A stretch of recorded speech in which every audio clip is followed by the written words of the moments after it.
आड़ू का शेक रात को पी के सो जाए, तजर्बा कर लें।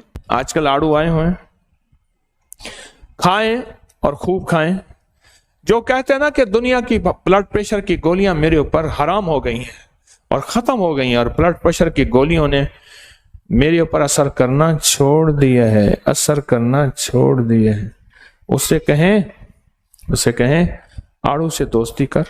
पका हुआ आड़ू हो, बिल्कुल पका हुआ आड़ू हो।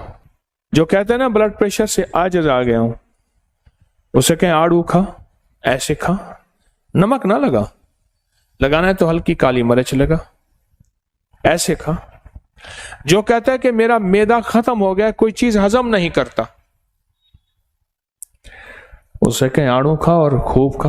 हमारी साइंस कहती है हमारी 90% बीमारियों की बुनियाद पेट के कीड़े हैं, इंटेस्टाइन वर्म्स हैं, और वो हमारे हाथों और नाखूनों से निकलते हैं, और उसका इलाज आड़ू है।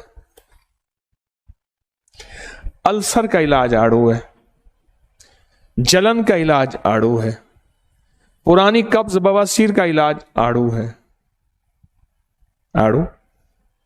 आड़ू के अंदर अनोखा निजाम है। उस दिन एक बंदा आड़ू खा रहा था, छिलका उतार रहा था।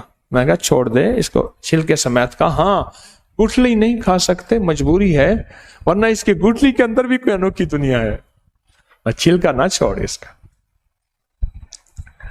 आड़ू को डालें, छीलें, छील से मुराद उस गुठली निकालें, उसे शेक में डालें, उसमें जग में, उसमें थोड़ा सा पानी डाल दें, शेक करके उसको पिएं।